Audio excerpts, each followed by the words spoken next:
Hello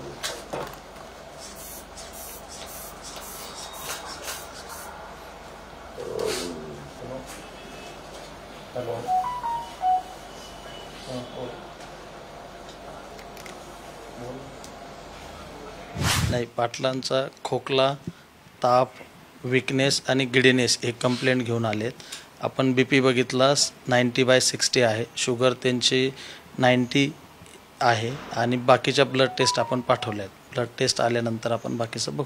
प्रथमदर्शनी काय वाटलं? प्रथमदर्शनी त्यांना थ्रोट इन्फेक्शन आहे आणि बाकीचं त्यांचं जे आहे ते आपल्याला ब्लड टेस्टमध्ये कळेल. काय सल्ला द्याल तुम्ही? नाही, त्यांना मी तर रेस्ट आणि ॲडमिशनचा सल्ला देईल. डिहायड्रेशनचा त्रास? हो नक्की आहे. डिहायड्रेशन पण आहेत त्यांना. किती दिवस? नाही, ब्लड टेस्ट बघून आपण ठरवू. संध्याकाळी बोलतो. स्थिर आहे पण त्यांना कंप्लेंट्स आहेत. त्यांच्या फीवर होता, कफ होता, गिडीनेस आहे, विकनेस आहे. तर हे सगळे कंप्लेंट्स आहेत. तर आपण त्यांना एकदा इव्हॅल्युएशन करू.